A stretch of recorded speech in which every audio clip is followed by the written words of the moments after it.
This picture, as you can see, was taken in a busy American city. This picture was taken at exactly the same time and at the same spot. Question: how was it done? A modern motion picture camera photographed the traffic in action, while the Daguerre camera, the great-great-granddaddy of all cameras, was used to photograph the buildings alone. The action of this camera is so slow that there isn't time for moving objects to register on the film. On the other hand, the buildings, being stationary, gradually formed a sharp, clear image. And why use the Daguerre camera? To show that any picture of America without automobiles is hopelessly out of date.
In the motor capital of the world, they're trying something new in a campaign to make careless drivers and absent-minded pedestrians stop, look, and listen. This roving voice of the police is a watchdog of traffic, giving orders at just the right time to make both drivers and jaywalkers safety conscious, like this. Please, lady, always look at the traffic signal before you step from the curb. Red signal lights mean that pedestrians as well as motorists should stop and wait. Mr. Motorist, be careful. This is the voice of safety speaking. Do not double park your car. When you do, you not only violate the traffic ordinance, you also create a traffic hazard. And is his face red? The traffic officers are finding this a good way to save wear and tear on their pencils, and it's a lot quicker than writing tickets. And so, around Detroit, the voice of safety travels, a constant reminder to motorists and pedestrians to think, not once, but twice.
think it's ugly.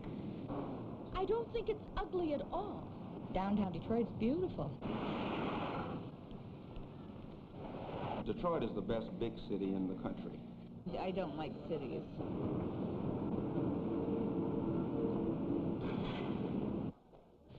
It's a city with the widest range of people that you can imagine.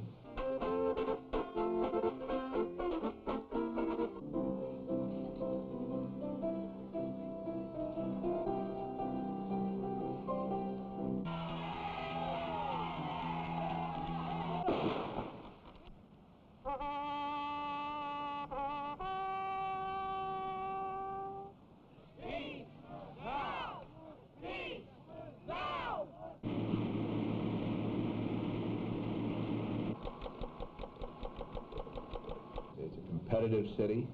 Television and radio stations are competitive. The newspapers are competitive.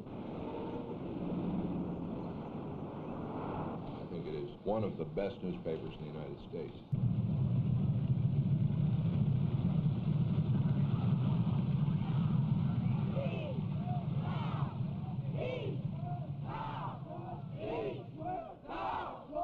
On the face of it, it's just another peace march. But it can't be just another story. The reporter must find an approach that makes it come alive and have meaning for the reader. An approach that gets at both sides of the question. In this case, there was an obvious way to do it.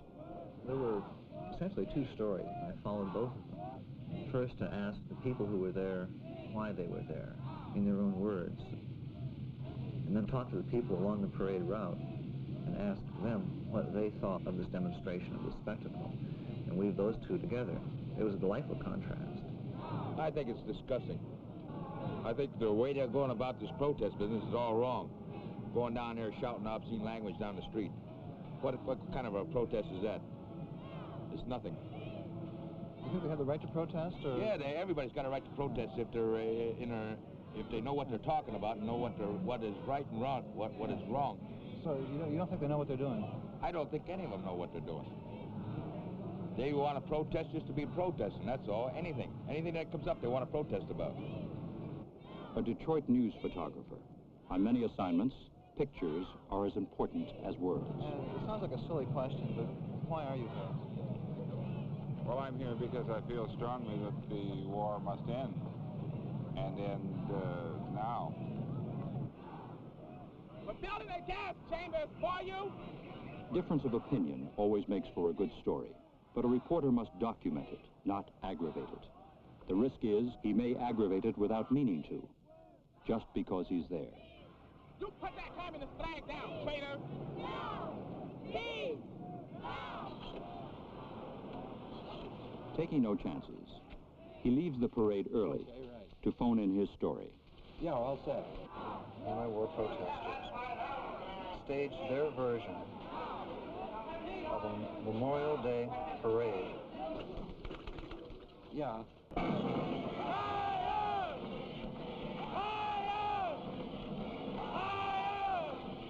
One thing no one foresaw was the rebellion of a number of young people today against the establishment. An establishment represented by their elders, as well as institutions like the News. Anyone who is working for the Detroit News is very much inside the establishment, and they're trying to write and relate to people who are really entirely outside of the establishment, and they can't do that. To reach across the gap, the News has been angling many of its stories directly at Detroit's youth. The editor of the feature department makes a special point of it. A newspaper's future is in its youth and in its youthful readers. And if we don't get the young reader to have respect for us and read us, then we stand a chance of not getting them when he is more along in years. Another unforeseen event was the rise in street crime in the inner city. Unfortunately, the black community reacted to a news campaign to cut down on the crime as criticism of blacks. It led to a short-lived boycott of the paper. Today, black opinion has improved, but news columnist June Brown sometimes gets an earful when she goes after an interview for a story. Gertie, you know, I'm writing this column for the Detroit News, so I want to know what my friends are thinking about the Detroit News. Do you take the Me personally, or just my friends? I want to know what you personally think. Do you take the daily news? No, I don't take it anymore. I just take it now on Sunday.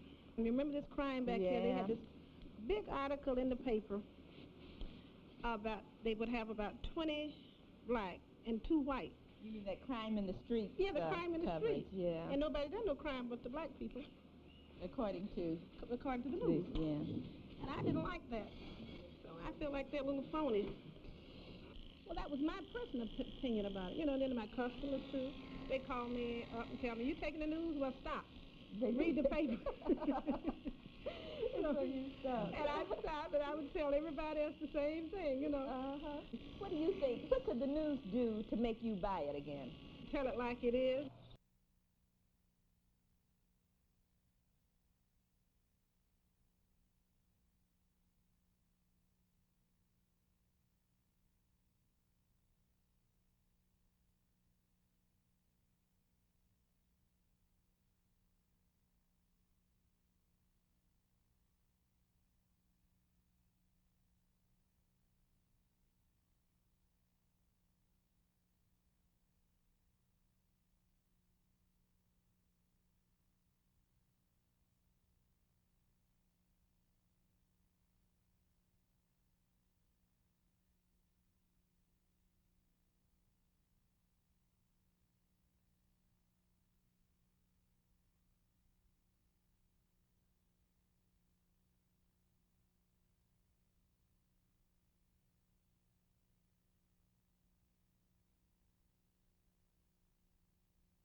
I will protect.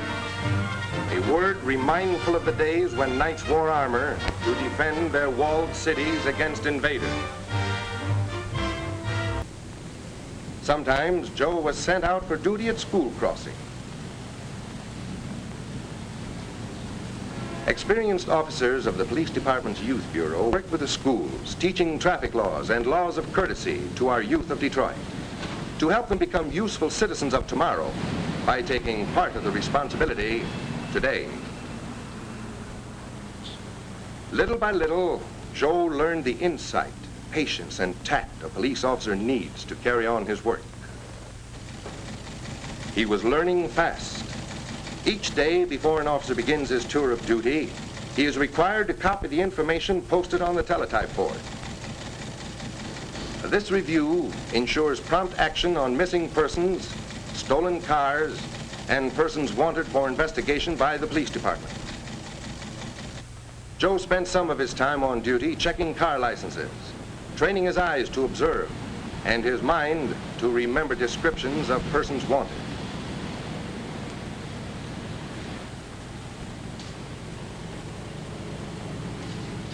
Oh, it wasn't an important arrest, and Joe wasn't a hero. But for the first time, he felt as though he really was a police officer. And somehow his uniform seemed to fit better. The police department thought so too. At the end of 6 months probation, Joe received his certificate confirming him as a patrolman. Not for the one arrest he made, but because in his whole probation period, he had proved himself to be alert, willing to take orders and carry them out, and firm but courteous in his contacts with the public. As a patrolman, Joe began to understand the real significance of police work, the steady workaday jobs, such as checking houses where occupants are on vacation and have left an open invitation to housebreakers. It was his job to prevent crime whenever possible. Once in a while, he found himself working with the younger generation on his beats. Youngsters who have a yen to find out what the world outside their yard is like and discover it's pretty big and confusing when mother isn't there. Yes, Joe got to know his area pretty thoroughly. He forgot about wanting to be a hero.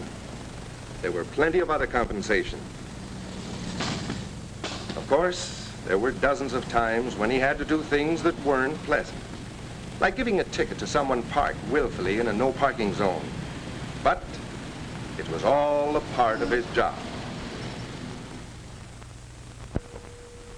It was a long time in coming, but he was finally assigned to a two-way radio car, car 88. It meant a great deal to him, a successful step in his career. He met the man who was to be his partner, an experienced patrolman from whom he could learn a great deal. Car 88 was a part of a carefully planned system devised for the patrolling of the city of Detroit every hour of the day and night. Here's how the system works. The city of Detroit is divided into police precincts. Each precinct is divided into scout car territories, the number depending upon the size of the precinct and the amount of activity in that precinct. The two men who transmit orders to scout cars, the radio dispatcher and the dispatch clerk, are always veterans of many years' experience in police work. They must decide in a few seconds what course of action should be taken on a call. They must know every minute what cars are available for assignment. Joe seldom saw those men, but their voices became a part of his life. 88-13341, Mark Twain, family trouble.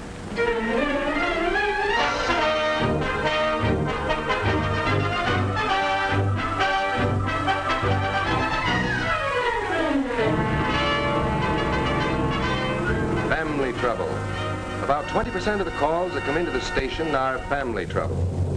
And this was Joe's first call.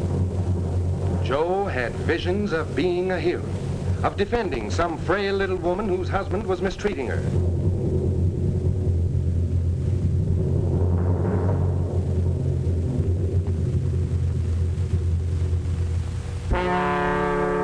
in this case, Joe was told by a ruffled lady of the house to mind his own business. If she and her husband wanted to throw things at each other, that was their business. As the weeks went by, Joe began to feel at ease in the daily routine of a scout car patrol. He learned to know the people in his area. It was like keeping his fingers on the pulse of a gigantic heartbeat, this little part of the city that it was his job to protect.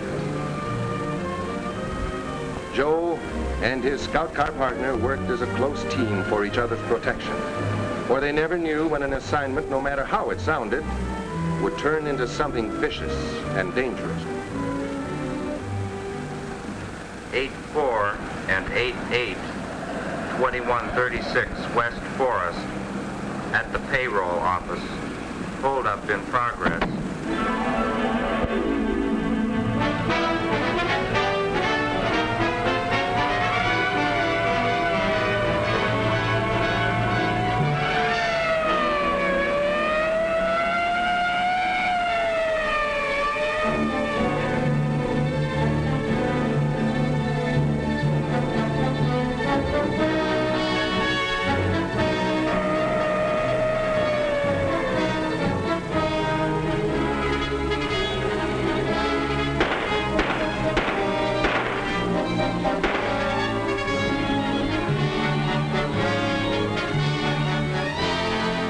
In emergencies like this, all those months of training and experience began to pay off.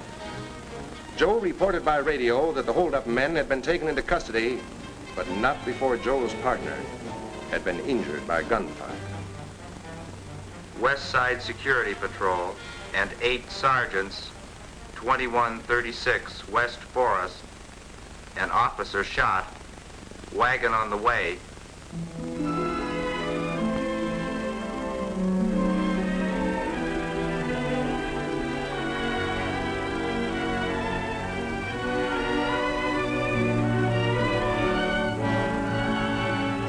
That started Joe thinking. His own partner wounded in line of duty. Sooner or later, it always happens to some friend in the department. Joe understood now why policemen were considered bad insurance risks.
frequently called the most cosmopolitan city of the Midwest, Detroit today stands at the threshold of a bright new future, one rich with the promise of fulfillment.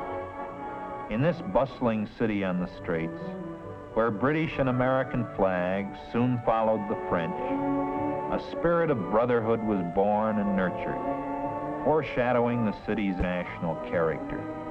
Here, people from many nations have met and mixed and built a metropolis of thriving commerce and culture.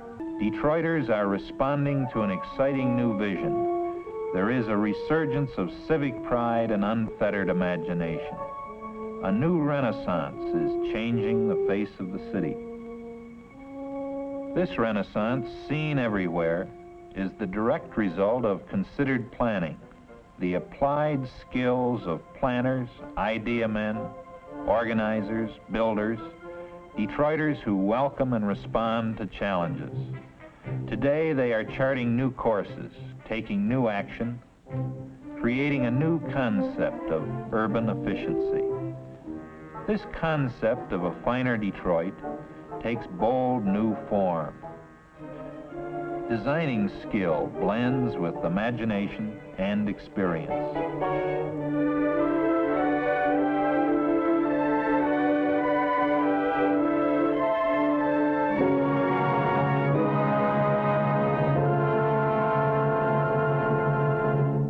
Sleeves rolled up, Detroit levels and shifts and carves the contours of a new city, and a new spirit of progress matches the vision of its people.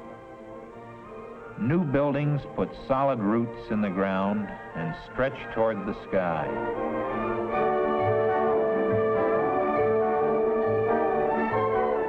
Reflected here is planning with a purpose.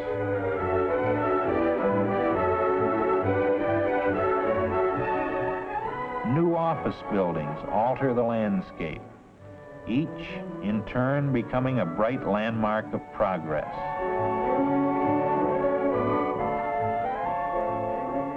Detroit is rebuilding to a master plan of beauty and public service. Detroit is daring to reach up.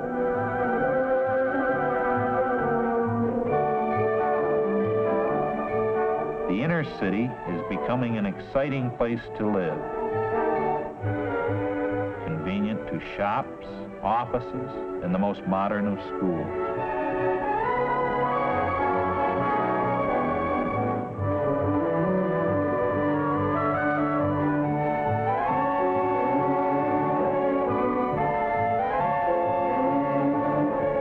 Some Detroiters prefer to dwell in these new, self-contained cities within a city, others in new cooperatives or friendly neighborhoods.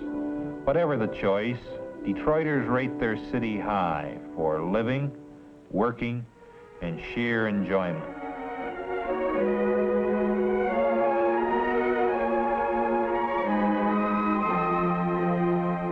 Fine restaurants call you to good food.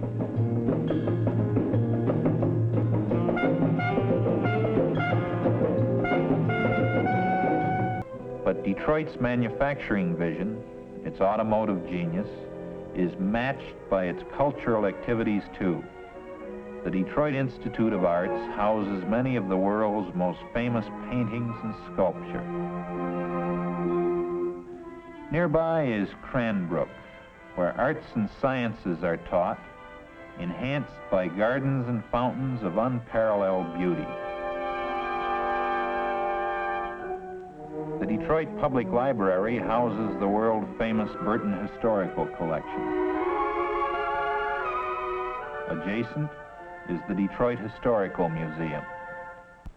Detroit, an exciting place to be, to live, to grow, to work shoulder to shoulder, regardless of national origin, color, or creed.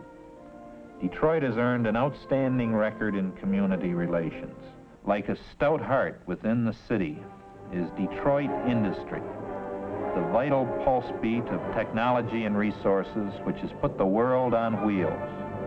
Detroit's strategic location, its reservoir of know-how, its ability to deliver manpower, places it in the vanguard of choice spots in which to build, manufacture, and expand.